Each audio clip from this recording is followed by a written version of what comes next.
Hello दोस्तों, कैसे हैं आप सब लोग। उम्मीद करता हूं काफी अच्छे होंगे।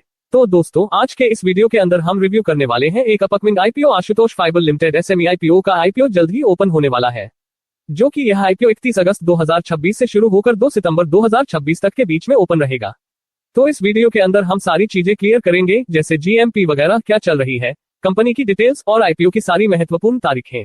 वीडियो को अंत तक जरूर देखिएगा। अंत में हम जानेंगे कंक्लूजन की इसमें अप्लाई करना चाहिए या नहीं। और देखिए दोस्तों, मैं सारी चीजें क्लियर करूंगा, पर डिसीजन आपको अपनी रिस्क और खुद का एनालिसिस करके ही बनाना है। मेरी तरफ से कोई भी बाय या सेल का रिकमेंडेशन नहीं होगा। सबसे पहले बात करते हैं इसकी जरूरी तारीखों डेट्स की। यह आईपीओ 31 अगस्त 2026 से शुरू होकर 2 सितंबर 2026 तक ओपन रहेगा। अगर इसके प्राइस बैंड की बात करें तो कंपनी ने इसका प्राइस 87 रुपए से 92 रुपए प्रति शेयर तय किया है। रिटेल इन्वेस्टर्स के लिए इसमें लॉट साइज 1200 शेयर्स का रखा गया है, यानी आपको एक लॉट के लिए इसके हिसाब से निवेश करना होगा। नोट, लेकिन रिटेल निवेशक को न्यूनतम 2 लॉट के लिए आवेदन करना होगा। अब सबसे मजेदार बात पर आते हैं, यानी इसका ग्रे मार्केट प्रीमियम जीएमपी। वर्तमान में इसका एक्सपेक्टेड जीएमपी लगभग 36 रुपए से 38 रुपए यानी करीब 40% के आसपास ट्रेंड कर रहा है, जो कि लिस्टिंग गेन के लिहाज से काफी शानदार संकेत माना जा रहा है। आइए अब इसके अलॉटमेंट और लिस्टिंग की जरूरी तारीखें भी देख लेते हैं। अलॉटमेंट डेट 3 सितंबर 2026, रिफंड्स और डीमैट ट्रांसफर 4 सितंबर 2026, लिस्टिंग डेट 7 सितंबर 2026 को ये शेयर स्टॉक मार्केट में लिस्ट हो जाएगा। वहीं अगर शेयर रिजर्वेशन की बात करें तो इसमें क्यूआईबी के लिए 50%, एचएनआई के लिए 15% और रिटेल इन्वेस्टर्स के लिए 35% कोटा आरक्षित किया गया है। वीडियो पसंद आए हो तो लाइक करें और ऐसे ही लेटेस्ट आईपीओ अपडेट्स के लिए हमारे चैनल को सब्सक्राइब करना बिल्कुल न भूलें। अब हम जानेंगे कि इस कंपनी का बिजनेस क्या है, इसकी वित्तीय स्थिति कैसी है। आशुतोष फाइबर लिमिटेड एक भारतीय कंपनी है जो टेक्निकल टेक्सटाइल यार्न्स के निर्माण और व्यापार का काम करती है। कंपनी का परिचय और स्थापना। आशुतोष फाइबर लिमिटेड की स्थापना वर्ष 1985 में हुई थी और इसका रजिस्टर्ड ऑफिस अहमदाबाद, गुजरात में है। ये कंपनी दिखावे एस्थेटिक अपील की बजाय परफॉर्मेंस पर ध्यान केंद्रित करते हुए विभिन्न उद्योगों की तकनीकी और कार्यात्मक जरूरतों के लिए विशेष यार्न उत्पाद विकसित करती है।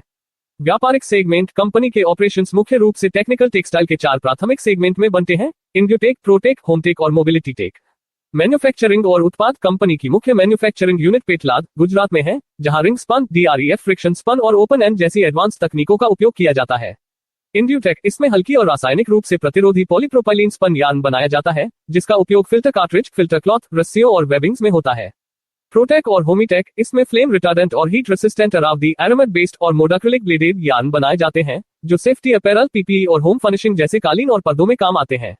मोबिलटेक, इसमें ऑटोमोटिव फ्रिक्शन मटेरियल जैसे ब्रेक पैड और क्लच फेसिंग के लिए फ्रिक्शन रेसिस्टेंट यार्न ऑफर किए जाते हैं।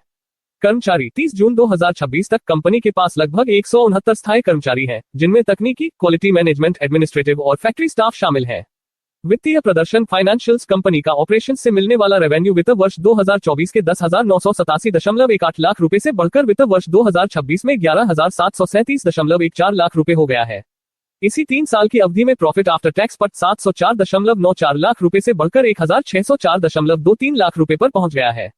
कंपनी का ईबीआईटीडीए मार्जिन वित्त वर्ष 2024 के 14.69% से बढ़कर वित्त वर्ष 2026 में 26.47% हो गया है, जबकि रिटर्न ऑन नेटवर्थ 25.58% से सुधरकर 30.91% हो गया है। बाजार और प्रतिस्पर्धा। ये कंपनी B2B मॉडल पर काम करती है।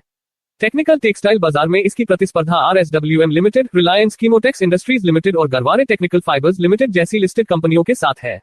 आइए अब इस आईपीओ की मुख्य बातों को समझ लेते हैं। इस आईपीओ की फेस वैल्यू 10 रुपए प्रति शेयर है। इसका प्राइस बैंड 87 रुपए से 92 रुपए के बीच तय किया गया है। अगर बात करें लॉट साइज की, तो रिटेल इन्वेस्टर्स को इसमें 2400 शेयर्स का 2 लॉट खरीदना होगा। इस आईपीओ का कुल इश्यू साइज 56.34 करोड़ रुपए का है और यह पूरा का पूरा फ्रेश इश्यू है। इसका मतलब है कि कंपनी से जुटने वाला सारा पैसा सीधे कंपनी के पास विकास के लिए जाएगा। यह एक बुक बिल्ट इश्यू है। यह शेयर बाजार में एनएसई एसएमई प्लेटफॉर्म पर लिस्ट होगा। इस आईपीओ के लिए रजिस्ट्रार केफाइन टेक्नोलॉजीज को नियुक्त किया गया है। अधिक जानकारी के लिए आप कंपनी की आधिकारिक वेबसाइट ashutoshfiber.com पर भी जा सकते हैं। अब हम बात करेंगे आशुतोष फाइबर लिमिटेड के आईपीओ की फाइनेंशियल परफॉर्मेंस और इस आईपीओ को लाने के पीछे कंपनी के मुख्य उद्देश्यों, इश्यू, ऑब्जेक्टिव्स के बारे में। वीडियो बहुत दिलचस्प होने वाली है, इसलिए इसे पूरा जरूर देखें। एसेट्स। संपत्ति। कंपनी की कुल संपत्ति लगातार बढ़ रही है। 31 मार्च 2023 को जो असेट 60.39 करोड़ रुपए थी, वे बढ़कर 31 मार्च 2026 तक 112.05 करोड़ रुपए हो चुकी है। रेवेन्यू। राजस्व। कंपनी का रेवेन्यू भी हर साल बढ़ा है, जो 31 मार्च 2023 के 97.97 करोड़ रुपए से बढ़कर 31 मार्च 2026 में 117.43 करोड़ रुपए पहुंच गया है। प्रॉफिट आफ्टर टैक्स पर शुद्ध लाभ। सबसे अच्छी बात यह है कि कंपनी के मुनाफे में जबरदस्त उछाल आया है। वित्त वर्ष 2023 में जो मुनाफा मात्र 3.30 करोड़ रुपए था, वह 31 मार्च 2026 को बढ़कर शानदार 16.04 करोड़ रुपए हो गया है। नेट वर्थ और रिजर्व्स। कंपनी की नेट वर्थ 31 मार्च 2023 के 20.71 करोड़ रुपए से बढ़कर 31 मार्च 2026 में 51.89 करोड़ रुपए हो गई है, जबकि रिजर्व और सरप्लस बढ़कर 36.14 करोड़ रुपए पर पहुंच गया है। टोटल बोरोइंग कर्ज। कंपनी पर कुल कर्ज 31 मार्च 2026 तक 47.92 करोड़ रुपए है, जिसे घटाने के लिए कंपनी इस आईपीओ का एक हिस्सा इस्तेमाल करने वाली है। अब सवाल यह आता है कि कंपनी इस आईपीओ से मिलने वाले पैसों का इस्तेमाल कहां करेगी। कंपनी के इश्यू ऑब्जेक्टिव्स इस प्रकार हैं। New equipment and machinery. Company नए इक्विपमेंट और मशीनरी खरीदने के लिए कैपिटल एक्सपेंडिचर की जरूरतों को पूरा करने के लिए 25.50 करोड़ रुपए का उपयोग करेगी। Repayment of borrowings. कंपनी अपने कुछ कर्जों का आंशिक या पूरा भुगतान रीपेमेंट प्रीपेमेंट करने के लिए 20 करोड़ रुपए का उपयोग करेगी। General corporate purposes. बाकी बचे हुए फंड का इस्तेमाल जनरल कॉर्पोरेट पर्पसेस के लिए किया जाएगा। तो दोस्तों, कंपनी के फाइनेंशियल्स काफी मजबूत नजर आ रहे हैं और मुनाफा भी लगातार बढ़ रहा है। आशुतोष फाइबर लिमिटेड आईपीओ के लॉट साइज और अलग अलग कैटेगरी के निवेशकों के लिए जरूरी मिनिमम इन्वेस्टमेंट अमाउंट के बारे में आइए पूरी डिटेल देखते हैं। रिटेल इन्वेस्टर्स को कम से कम 2 लॉट्स के लिए आवेदन करना होगा, जिसमें कुल 2400 शेयर्स होंगे और इसके लिए कुल अमाउंट 2,20,800 रुपए लगेगा। स्मॉल एचएनआई मिन एसएचएनआई कैटेगरी के निवेशकों के लिए मिनिमम 3 लॉट्स तय किए गए हैं, जिसमें कुल 3,600 शेयर्स आते हैं और इसके लिए निवेश राशि 3,31,200 रुपए होगी। बिग एचएनआई मिन बी एचएनआई कैटेगरी के तहत मिनिमम 10 लॉट्स खरीदने होंगे, जिसमें कुल 12,000 शेयर्स शामिल हैं और इसके लिए कुल आवश्यक अमाउंट 11,04,000 रुपए है। अब हम बात करेंगे आशुतोष फाइबर लिमिटेड आईपीओ के पीयर कंपैरिजन, यानी इसके प्रतिस्पर्धी कंपनियों के साथ तुलना, इसके वैल्यूएशन और इस कंपनी के पॉजिटिव पॉइंट्स के बारे में। आशुतोष फाइबर कंपनी का रेवेन्यू 117 करोड़ रुपए है, इसका पे रेशियो 9.03 है और इसका रिटर्न ऑन नेट वर्थ 30.91% है, जो कि काफी शानदार है। इसके अलावा इसकी बेसिक एप्स 10.19 और नव प्रति शेयर 32.95 है। RSWM। इस कंपनी का रेवेन्यू 4,553 करोड़ रुपए, पे रेशियो 18.55 और रिटर्न ऑन नेट वर्थ मात्र 3.79% है। एप्स 11.04 और नव 291.21। रिलायंस कीमोटेक्स। इनका रेवेन्यू 362 करोड़ रुपए, पे रेशियो 16.09 और रिटर्न ऑन नेट वर्थ 3.69% है। एप्स 6.97 और नव 189.23। Garware technical fibres. इनका रेवेन्यू 1,418 करोड़ रुपए, पे रेशियो 37.72 और रिटर्न ऑन नेट वर्थ 15.92% है। एप्स 21.28 और नव 133.71। Cider textile. इनका रेवेन्यू 162 करोड़ रुपए है, पे रेशियो उपलब्ध नहीं है ना और इनका return on net worth negative 147.39% है।